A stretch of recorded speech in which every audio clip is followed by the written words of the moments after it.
Salut tout le monde! Avant que vous commenciez officiellement à suivre un de mes cours, j'avais envie de vous parler de 3 dernières choses importantes.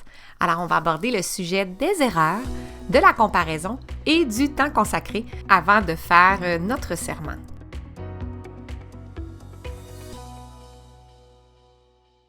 Chaque erreur est une opportunité d'apprentissage, une chance de faire quelque chose d'encore mieux. Je vous le dis, j'en ai fait des tonnes d'erreurs. Il y a des fois que j'ai expérimenté avec des produits puis que ça a vraiment pas sorti comme je voulais. Il y a d'autres fois que j'ai échappé médium de la peinture dans une section que je voulais pas. Peu importe, j'ai tendance à être gaffeuse. Mais vous savez quoi?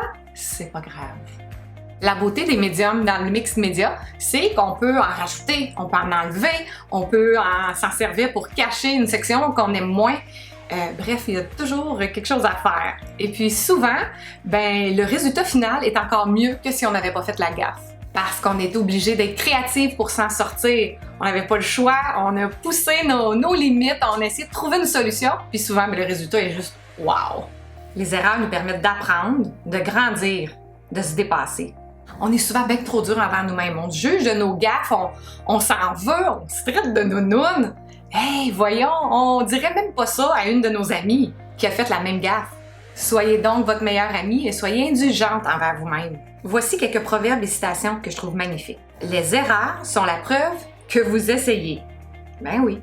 La pire erreur à faire est de constamment avoir peur de faire une erreur. La chose la plus précieuse que vous pouvez faire est une erreur. Vous ne pouvez rien apprendre en étant parfait. Je vous parle maintenant de la comparaison. Alors, c'est quelque chose que vous faites sûrement souvent. Vous allez sur le web, puis vous vous comparez avec d'autres artistes. C'est un défaut qu'on a tous, nous, les humains. Et il n'y a rien de pire pour tuer la créativité ou se sentir découragé ou pas à la hauteur. Chaque personne qui vous impressionne par son talent créatif, elle a dû se pratiquer pendant des années pour être rendue où elle est rendue dans son art. Vous le voyez pas, là, combien de fois elle s'est trompée, tous les essais, les erreurs qu'elle a faites avec le temps.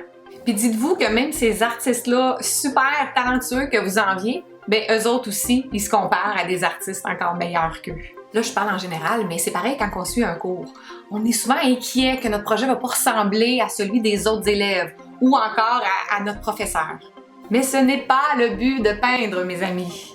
Le but, c'est d'apprendre, de créer, de faire quelque chose pour soi-même, de se laisser aller à la découverte de sa créativité et de se détendre. Vous vous demandez sûrement, c'est quoi ce titre-là? Quand je parle de temps consacré, je veux dire le temps que vous allez investir dans votre cours. Alors, beaucoup de gens achètent des cours en ligne, mais ils les terminent jamais. En tout cas, moi, je l'ai déjà fait. J'ai payé très cher pour un cours de marketing que j'ai finalement jamais pris de temps de compléter. Pas parce que c'était pas intéressant, là, mais parce que j'ai juste pas choisi de prioriser ça. À l'époque, j'ai préféré me perdre dans les méandres de Facebook et sur Pinterest plusieurs heures par soir. J'ai procrastiné et puis finalement, j'ai juste abandonné. Si j'avais pris la décision de me commettre jusqu'à la fin, aujourd'hui, là, je serais reconnaissante envers moi-même d'avoir acquis toutes ces connaissances-là. Ça m'aurait été utile même pour mes cours en ligne. Maintenant, je sais que le truc pour se commettre, pour passer à l'action, c'est de le planifier, de le mettre à l'horaire. Par exemple, je vais prendre une demi-heure mardi soir pour écouter les premières vidéos, puis une autre heure dimanche matin, quand je vais toute seule pour faire le premier projet proposé. Ça, c'est parfait. Le fait de décider du moment, ça va être plus facile de ne pas tomber dans la facilité de juste jouer à Candy Crush ou écouter une autre série.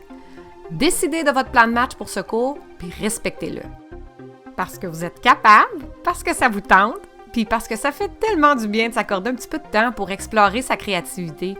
Puis là, je parle que ce soit toute seule pour un moment de détente ou entre amis ou en famille pour un moment de partage. Bon, alors, avant de commencer officiellement, je vais vous demander quelque chose de très sérieux.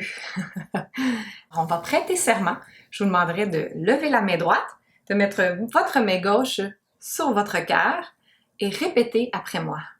Je promets d'être aimable et indulgente envers moi-même.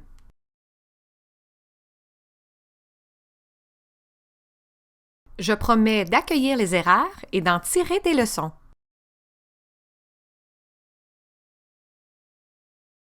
Je promets de ne pas comparer mon travail à celui des autres.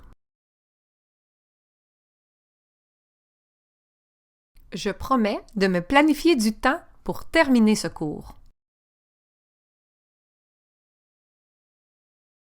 Je promets de m'amuser.